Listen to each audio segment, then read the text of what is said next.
సినిమాలో మిమ్మల్ని ఎక్కడన్నా 1% డిస్సాటిస్ఫాక్షన్ చేసినా నా ఇంటి అడ్రస్ పెడతా రండి. నువ్వు మాట్లాడే దిగురా లంచోడక మాట్లాడే మళ్ళా మాట్లాడితే.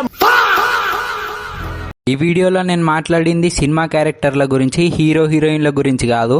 ఓపెన్ చేస్తే ఒక మార్చరీ వ్యాన్లోకి వెళ్ళి ఈ కశ్మిండే గాడు ఆ కళ్ళు కుండతోని డాబాలో కూర్చొని ఉంటాడు. బయట ఫుడ్ ఇక్కడ ప్లానంగానే మనోడు ఇవి ఒక తాత ఒట్టిచి అస్థికలు అని చెప్తాడు. ఇవేమో తాత అస్థికలు, ఇవేమో తాత పింఛిల్ పైసలు అని చెప్పే గ్యాప్ లో మనోడు పిత్తు విత్తుతే 500 కాస్త ఎగిరిపోతాయి. ఆ పింఛన్ పైసల కోసం ఫెన్స్ వీకి రాక్షస బల్లితో యుద్ధం చేసి తీరా దయ్యం కోటలకు పోతాడు. ఏంది ఆ పింఛన్ పైసలు 500 కోసం. లోపలికి పోగానే ఒక ముసల్నా ముడ్డ గొంతేసుకొని ఆస్తికల్లా 500 అడబెట్టు అని అంటాడు. అంతలోనే మనం తలకాయ ఫసక్. కత్తులతో కాదురా, ఓన్లీ వన్స్. కట్ చేస్తే ఈ చిరుగోజగాడు ఈ అమ్మాయిని ఏడిపిస్తూ ఉంటాడు. ఈ గ్యాప్ లో మన ప్రభాస్ అన్న ముఖం మీద ఖర్చు పేసుకొని ఎంట్రీ ఇస్తాడు. దాని ఒంటి మీద చేస్తే నరకాల్సింది వేళ్ళు కాదు, తుల్లి. అది ఇక్కడెవరికి లేకపోవడం సిగ్గుచేటు. నేను అలాంటి డైలాగ్ ఎక్స్పెక్ట్ చేసిన, కానీ డార్లింగ్ మాత్రం పరాయి స్త్రీల్ని దాన్ని దీన్ని అని అగౌరవపరచకూడదు. ఆ డైలాగ్ తోని వాని గుద్ద వల్దెంగుతాడు. దాంతోని ఇంట్రొడక్షన్ సాంగ్. ఇంట్రడక్షన్ என்னன்னா ஒரு 25 రైళ్ల గాల్లో దడ దడ దడ దడ అదిదా హీరో ఇంట్రడక్షన్.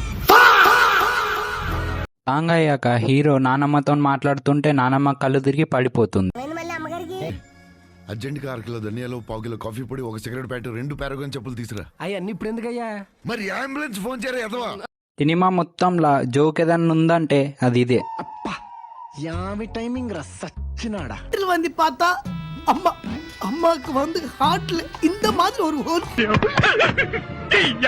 అంటూ తాత ఎవరో కాదు, మన సంజయ్ దత్. ఎప్పుడో నానమ్మని వదిలేసిపోయిండంట. మన నానమ్మకేమో మతిమరుపు రోగం. తాత చార్మినార్ దగ్గర కనిపించిండు. తాతని పోలీసులు వెతకాలంటే 5 లక్షలు లంచం అవుతుంది అని అంటారు. సో మన డార్లింగ్ 5 లక్షలు పట్టుకొని హైదరాబాద్ బస్సు ఎక్కుతాడు. తినమ్మ బస్సు దిగేలోపు డార్లింగ్ బస్సు చేంజ్ అవుతుంది. డార్లింగ్ కి ట్రిమ్మింగ్ వేసి మింగిర్రు. డార్లింగ్ ఆటోలో వెళ్తుంటే ఇక్కడ సెకండ్ హీరోయిన్ నన్సు మధ్యలో ఎంట్రీ ఇస్తుంది. దాంతోని ఆటోకున్న హ్యాండ్ బ్రేక్ లాగుతాడు. ఏంద్రా హ్యాండ్ బ్రేక్ కొడితే డ్రైవర్ మింగేసిండా? అరే నా జీవితంలో ఇప్పుడు చూడలేదురమ్మా. డార్లింగ్ హీరోయిన్ ని చూడంగానే తన మనసు వాడేసుకొని తనని ఫాలో అవ్వుకుంటూ చర్చికి పోతాడు. నానమ్మ తాతను వెతుకుమని హైదరాబాద్ పంపిస్తే డార్లింగ్ ఏమో నానమ్మకు మన్మన్ని ఇచ్చే ప్లాన్ లో ఉంటాడు. డార్లింగ్ ఎలాగో పెద్ద మనసు కాబట్టి తెచ్చుకున్న 5 లక్షలకెళ్ళి 3 లక్షలు పాపకి ఇస్తాడు. డొనేషన్ తెలుసుకున్న వదిన, అదే సెకండ్ హీరోయిన్, డార్లింగ్ తోని ప్రేమలో పడుతుంది. తర్వాత పోలీస్ స్టేషన్ కి వెళ్లి ఈయన పేరు గంగరాజు, మా నానమ్మ వాళ్ళ సంస్థానంలో దేవుడి నగలు లేపేసి పారిపోయాడు. ఆ దొంగని పట్టుకోవడానికి మా కౌబాయ్ కనకరాజు ఫాలో అయి వెళ్ళాడు. ఇప్పటి వరకు రాలేడని చెప్తాడు. తర్వాత రోజు వదిన అన్నకు ఫోన్ చేసి ఆయన మీద చీటింగ్ కేసు పెట్టాననే కదా ఎదురు మిస్సింగ్ కేసు పెట్టి తప్పించడానికి దిగావు ఈ రోజు అని వదిన వాళ్ళ తాత గురించి అన్నతోనంటుంది. అసలు ఏమైందంటే వదిన చిన్న పాప ఆపరేషన్ కోసం డబ్బులు కట్టడానికి హాస్పిటల్ వెళ్తది. ఇక్కడ డార్లింగ్ వాళ్ళ తాత ఉంటాడు. వదిన ఆయనకి డబ్బులు ఇచ్చి కొంచెం కడతారా అని అంటే నా వంతు కూడా డబ్బులేసి కడతా అని ఆ డబ్బులు మొత్తం తీసుకొని తాత చెక్ వేస్తాడు. సో వదిన చీటింగ్ కేసు పెడుతుంది. నెక్స్ట్ సీన్ లో మన థర్డ్ హీరోయిన్ ఎంట్రీ ఇస్తుంది with full bag of cash. నా పేరు భైరవి, మా తాత మీ తాతకు 1 కోటి బాకీ, కనిపిస్తే ఇస్తా అని చెప్తుంది. ఈ గ్యాప్ లో ఒక దొంగ నా బట్టగాడు ఆ పైసలు వేసుకొని పోతాడు. ఇప్పుడు ఈ సిచ్యువేషన్ ని బేస్ చేసుకుని ఒక ఫైట్ ఆ బ్యాగ్ కోసం.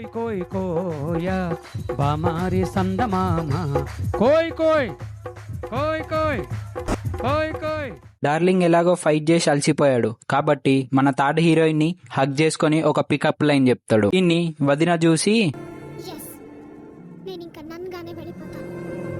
అని ఫీల్ అయ్యి అక్కడ నుండి వెళ్ళిపోతుంది. సో ఇదంతా డార్లింగ్ కి తెలిసి బాధతో మందాగుతాడు. ఆ తాగిన మైకంలో థర్డ్ హీరోయిన్ ని వదిన అనుకొని దెబ్బేస్తాడు. నెక్స్ట్ సీన్ లో మనకు తెలిసేది ఏంటంటే ఈ అక్క కూడా గంగరాజు తాలూకా అని.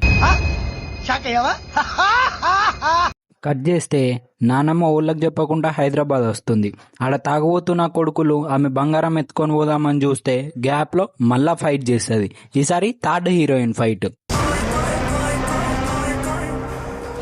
మనక్క సూపర్ హీరోయిన్ కాబట్టి ఒక్కొక్కరిని లేపి దెంగుతుంది సింగిల్ హ్యాండ్ తోని.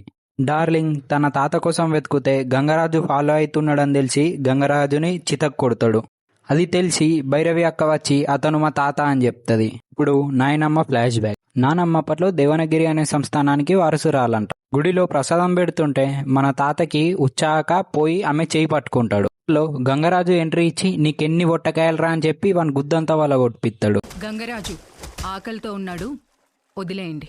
ఈ అవమానంతో ఆమెను పెళ్లి చేసుకుని డబ్బులు దుబ్బేయాలని అనుకుంటాడు తాత. దీనికోసమే శుద్ర పూజలు నేర్చుకుంటాడు. తాత ముసలోని శుద్ర పూజలు నేర్పిమంటే వాడు ఇలాగో సర్వీస్ ఛార్జెస్ అడుగుతాడు. సో తాత సర్వీస్ ఛార్జెస్ కింద చేయి నరకంగానే వాడు ఇంప్రెస్ అయ్యి వీడికి శుద్ర పూజలు నేర్పిస్తాడు. తాతయ్యకి శక్తులు వచ్చాక కోటకి వెళ్లి నాయనమ్మకి మంత్రిచ్చిన స్వీట్ ఇస్తాడు. మన నాయనమ్మకి షుగర్ కదా, సో ఎలాగో స్వీట్ దొరికిందని చెప్పి స్వీట్ తిని మనకి హిప్నటైజ్ అవుతుంది. సో తర్వాత తాత ఆమెను పెళ్లి చేసుకుని బంగారం అంతా దెంకొని పోయి అదంతా గంగరాజు మీదకి తోసేస్తాడు. అంతా నానమ్మ వల్లనే అయిందని చెప్పి నానమ్మని సంస్థానం నుంచి వెళ్ళగొడతారు. ప్రజెంట్లోకి వస్తే తాత నర్సాపూర్ ఫారెస్ట్ లో ఉన్నాడని తెలిసి డార్లింగ్ ఇంకా ముగ్గురు చెంచాగాళ్ళు వస్తారు. అడవి మధ్యలో ఉన్న కోటను చూసి అందులోకి వెళ్తారు. తాతని వెతికే క్రమంలో ఇళ్ళకి బంగారం కనిపిస్తుంది. ఇంతట్లోనే ఊడలకి వేలాడుతున్న మనిషి వచ్చి మీ తాత ఎప్పుడో చచ్చిపోయిండని ట్విస్ట్ ఇస్తాడు. ఆయన పోయాడు కదా. ఈ డబ్బులకి వారసుని నేను అని డబ్బులు ఎట్టేస్తుంటే లోపలికెళ్ళి వీళ్ళ తాత వాయిస్ వస్తుంది.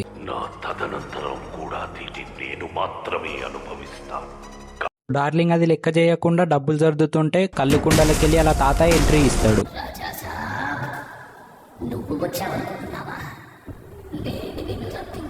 మెల్లగా ఎస్కేప్ అవుదామని డోర్ బయటికి వెళ్తే BROA ట్రైన్ తాత ఇంటి ముంగటికెళ్ళి రప్ అని పోతుంది. ఈ ముసలోడు వదిలిపెట్టేటట్టు లేడని వెనక తలుపులు తీసుకొని లోపలికి పోతారు. ఇంకేముంది, ఈ గ్యాప్ లో తాత విన్యాసాలు, కామెడీ, హీరో హీరోయిన్ రొమాన్స్ సీన్ల తర్వాత మన వదినమ్మ ఎంట్రీ ఇస్తుంది విత్ సప్తగిరి. హాస్పిటల్లో తాత వదినవి 3 lakhs ఎత్తుకుపోతాడు కదా, దానికోసం వదిన ఈ దయ్యాల కోటకు వస్తుంది. నెక్స్ట్ వదిన ఒకరిని పిలిపిస్తాను, అతను హిప్నటైజ్ చేశాడు, అతని పేరు పద్మభూషణ్ అని చెప్పి పద్మభూషణ్ ని పిలిపిస్తుంది. ఇప్పుడు హిప్నటిజం నుండి బయటకి రావాలంటే సెల్ఫ్ హిప్నటైజ్ చేసుకొని వేరే వరల్డ్ క్రియేట్ చేసి అక్కడ నుండి తాతతో ఫైట్ చేయాలి అని అంటాడు. సరే అని డార్లింగ్ హిప్నటైజ్ చేసే క్రమంలో రివర్స్ లో తాతనే డార్లింగ్ ని హిప్నటైజ్ చేస్తాడు. ఇప్పుడు ఈ ఇన్సెప్షన్ కి వెళ్లి బయట పడాలంటే చక్రాస్ ని యాక్టివేట్ చేయాలని తాత లైబ్రరీలో ఉన్న బుక్ లో రాసి ఉంటది. ఇదంతా తెలుసుకున్న తాత డాక్టర్ పద్మభూషణ్ ని బయట ఇసిరి దెంగుతాడు. తరువాత హీరో మర్దల్ మళ్ళా రీఎంట్రీ ఇస్తది. ఈ గ్యాప్ లో 20 మంది గూండాగాళ్ళు ఎంట్రీ ఇచ్చి ఒక ఫైట్ సీన్. ఆ ఫైట్ సీన్ కోసం మన తాత ఆత్మ కాస్త డార్లింగ్ బాడీలోకి వచ్చి ఫైట్ చేస్తది. ఫైట్ సీన్ తర్వాత మళ్ళీ ఒక సాంగ్ వస్తుంది. ఆ పాట ఎందుకు వస్తుంది డైరెక్టర్ కన్నా తెలుసో తెలియదో నాకైతే తెలియదు. ఒక రోజు తాత డార్లింగ్ వాయిస్ లో గంగరాజుకి ఫోన్ చేసి మా తాత చావు బతుకుల్లో ఉన్నాడు, మా నానమ్మని తీసుకొని రా అని చెప్తాడు. అది వినంగానే నానమ్మ ఆగండి నేను కూడా వస్తాను అని చావు బతుకుల్లోకి వెళ్తుంది. తాత ప్లాన్ ఏంటంటే ముసలోడు మళ్ళీ పుట్టి ఆస్తిని మళ్ళీ ఆయన్నే పొందాలంట. ఆయన మళ్ళీ పుట్టడానికి ఈమె అనిపోవాలంట. ఇలా లాజిక్ ఏడుందంటే సుల్లిలుందని ఆడియన్స్ అంటారు. ఎందుకురా నా జీవితంతో అట్లా ఆడుకుంటావా? సుఖం లేదు, సంతోషం లేదు, కనీసం నిద్ర కూడా పోనువా.